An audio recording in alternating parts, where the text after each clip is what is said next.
Bonjour à tous et bienvenue dans l'interview. Aujourd'hui, on parle de funérailles et de sépulture, même si c'est plus la Toussaint. Jusqu'ici, on pouvait juste inhumer ou incinérer les corps des défunts. Eh bien, très prochainement, cela va changer parce qu'aujourd'hui, le Parlement bruxellois va voter un projet d'ordonnance sur la question. Caroline Désir, bonjour. Bonjour. Alors, vous étiez rapportrice de ce projet d'ordonnance-là. Ça veut dire que la région s'adapte aux pratiques du jour et ça va permettre notamment l'humusation, ce système où les corps se décomposent dans une sorte de compost. Il y avait une demande forte pour ça ? Alors, on le voit, il y a une demande des gens, il y a des pétitions en Wallonie, etc., pour que ces nouveaux processus, ces nouveaux modes de sépulture soient reconnus. Mais de manière beaucoup plus générale, en fait, on est en train de modifier une loi fédérale qui date de 1971 et la région bruxelloise a arrêté de cette compétence depuis 2001. Donc, c'est la première fois qu'on s'empare vraiment de ce sujet pour apporter des modifications qui répondent à la fois aux attentes des Bruxellois, mais aussi aux demandes des communes en termes d'organisation de leurs cimetières, etc. Et donc, il y a ces nouveaux modes de sépulture qui sont important. Parler de l'humusation, mais il y a aussi l'aquamation, qui est une sorte de crémation par de l'eau chaude, quasiment bouillante. Voilà. Et peut-être d'autres techniques vont être mises au point petit à petit, qui répondent à des questions, à la fois avec des préoccupations écologiques, mais aussi à la question du manque de place dans certains cimetières. Donc il fallait évidemment s'ouvrir et permettre la reconnaissance ultérieure de ces différents modes et techniques. Comment est-ce qu'on va cadrer ces nouvelles techniques ? Parce que ce n'est pas évident de réaliser ça.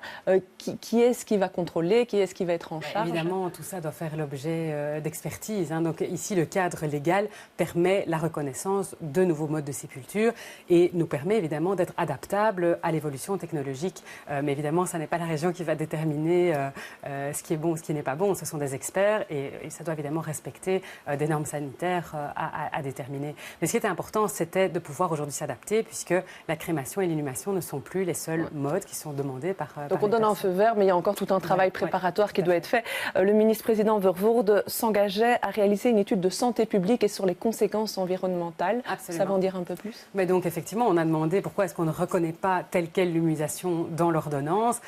Ça va évidemment trop vite. On doit d'abord évidemment analyser ces techniques, comme ils font d'ailleurs en région wallonne, pour pouvoir évidemment les reconnaître. Ici, l'ordonnance prévoit le cadre. Mais cette ordonnance prévoit aussi d'autres choses qui sont assez importantes. On va en parler tout de suite.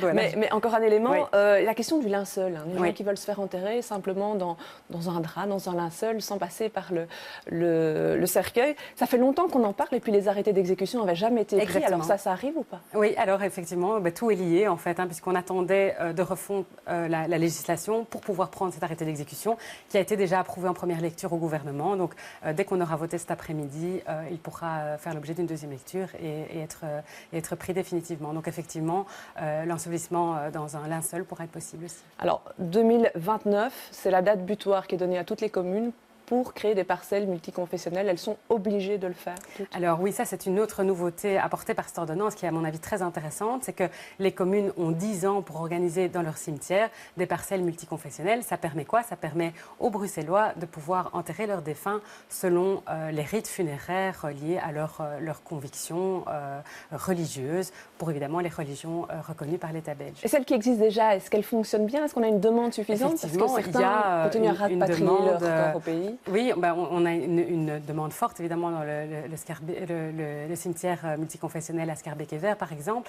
Et on se rend compte que de plus en plus de familles musulmanes, notamment à Bruxelles, ont ce souhait d'enterrer leurs défunts à Bruxelles plutôt que de rapatrier les corps dans le pays d'origine, ce qui est évidemment un signal très positif en matière d'intégration. Mais il faut qu'on puisse évidemment répondre à cette demande.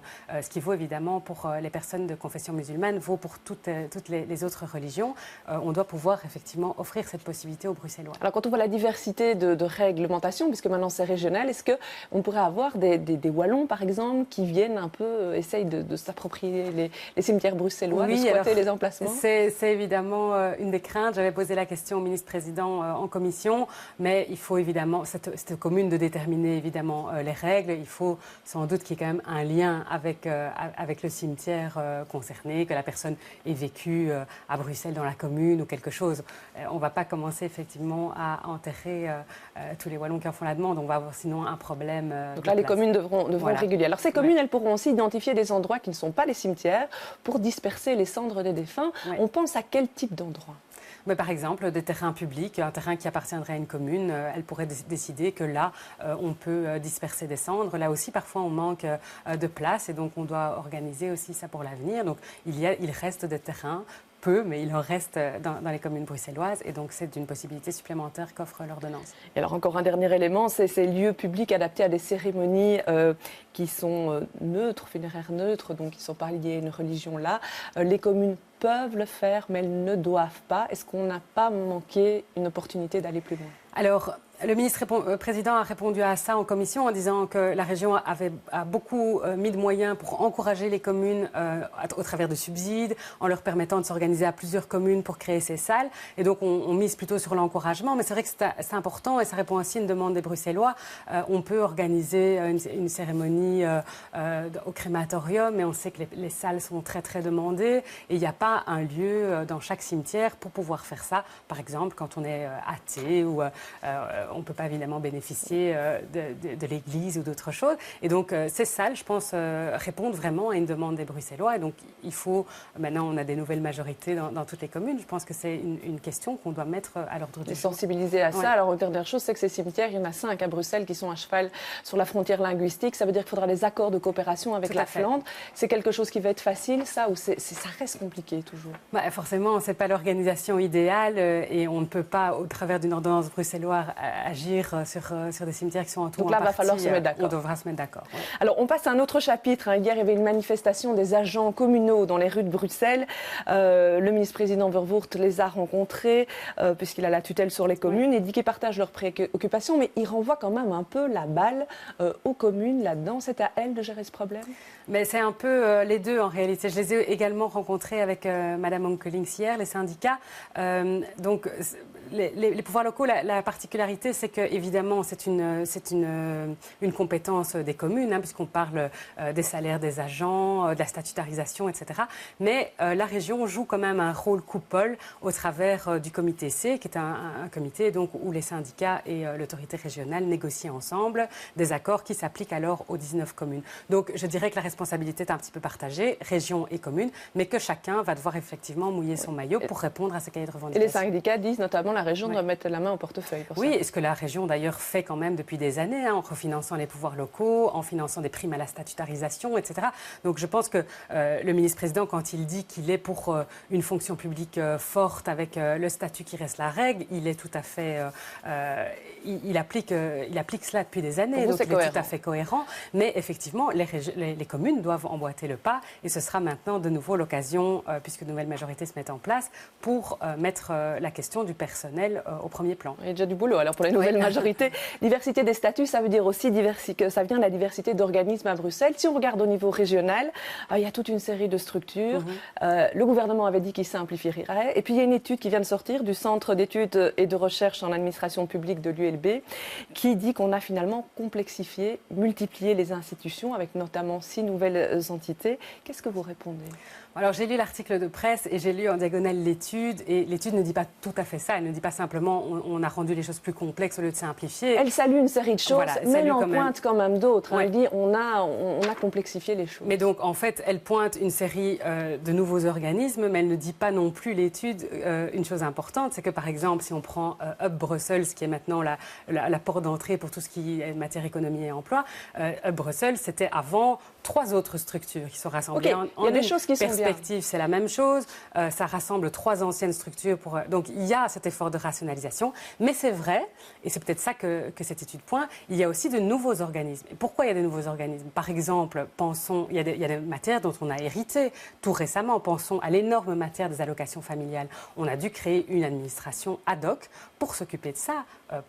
Donc, pour vous, il n'y a pas trop de décentralisation qui pourrait nuire à l'efficacité? Il y a eu une réorganisation totale du paysage. Ça, effectivement, on ne doit pas se le cacher, mais je pense que la rationalisation d'une part de certaines structures est une réussite. À côté de ça, on a dû créer d'autres organismes pour répondre à des missions qui sont des missions nouvelles de la région. On pense aux allocations familiales, mais on pense par exemple aussi en matière de sécurité et prévention. Ce sont des nouvelles compétences de la région. On ne peut pas évidemment improviser. Il nous faut de l'expertise et pour ça, il faut des administrations compétentes. Allez, on se projette en 2019. 2019, pour vous, qu'est-ce qui sera le plus important? Je vous propose 3 possibilités. A, c'est la nouvelle législature à Excel. B, c'est le défi des élections régionales. Et C, c'est le départ de Laurette Onkelings de la présidence du PS bruxellois. C'est quoi l'événement le plus important? Mais alors, je vais dire le défi régional, parce que les majorités communales, on les met en place maintenant. On va prêter serment le 6 décembre, donc on est encore sur 2018. C'est une échappatoire pour répondre à votre question. Ne vous inquiétez pas, j'y reviendrai. Mais en 2019, effectivement, l'enjeu, c'est cette triple élection régionale, législative, européenne. Là, on est vraiment dans une élection majeure qui va nous occuper, effectivement, dans les prochains mois. Où vous serez candidate? Moi, je vais certainement soutenir, évidemment, le projet porté par mon parti. Je ne sais pas encore comment. C'est prématuré pour l'instant, les listes ne sont pas faites. Mais votre priorité, ce sera de rester à Ixelles comme échevine? Alors oui, je vais prêter serment maintenant comme échevine le 6 décembre, avec notamment en partie des nouvelles compétences qui me tiennent beaucoup à cœur. Oui, alors on voit qu'à Ixelles, donc, le PS a 4 échevinats et la présidence du CPS. On a une petite infographie qui peuvent le montrer, avec notamment un nouveau visage, Nabil Messaoudi, 892 voix. Ça, c'était la surprise de l'élection? Ben oui, une vraie surprise. Il était 11e candidat, première candidature. Il a fait un score magnifique. C'est un jeune qui est né à Ixelles, qui a grandi à Ixelles, qui est très très connu dans le quartier. Et voilà, il est formidable et j'espère qu'il fera un très bon échevin. Voilà, et vous, donc vous aviez la rénovation urbaine et donc maintenant l'instruction publique ensemble. Et le fait de marier ces deux compétences, ça permet quoi? Alors pour moi, c'est très important. D'abord, vous savez que je me suis beaucoup impliquée dans les matières enseignement pour mon parti au niveau de la communauté française. Donc c'est des matières que j'affectionne particulièrement. Mais c'était important pour moi de lier les deux parce que dans le cadre du contrat de quartier Athénée, qui est notre dernier contrat de quartier à Ixelles, nous avons le projet de réouvrir l'Athénée Royal Rabelais, qui se situe derrière l'église Saint-Boniface, qui est un Athénée qui a été fermé comme école secondaire depuis les années 80. On s'est mis ensemble avec la région et la communauté française pour ouvrir cette Athénée en 2023. Mais donc il y a aussi tout un projet de nouvelle école secondaire à créer, puisque c'est la commune qui va reprendre le pouvoir organisateur de cet établissement, et en même temps une nécessité de redéployer tout l'enseignement secondaire ixellois, puisqu'on a en fait 3 écoles déjà. Donc ça, c'est un gros chantier. Gros chantier. Allez, la dernière question très rapidement pour conclure. Laurette Onkelings s'en va après les élections. Qui va la remplacer? Écoutez, ça vraiment, je n'en sais encore rien. Vous savez Laurette Onkelings a annoncé qu'elle s'en allait, mais qu'elle s'occupait d'abord des élections 2019. Donc ça veut dire composition de la liste, ça veut dire tout ce qui est après. Et donc on n'est pas aujourd'hui. On a beaucoup d'autres préoccupations pour l'instant en interne, notamment cette conception de la liste, que de gérer la succession à la fédération pour l'instant. On a besoin de stabilité et d'une équipe autour d'elle. On ne va pas ouvrir un chantier qui fâche. Très bien, mais je vous remercie d'être venu sur ce plateau. Je vous remercie de nous avoir suivis. Demain, dans Les Experts, les invités seront Olivier Deleuze et Joël Riguel. Bon week-end à tous.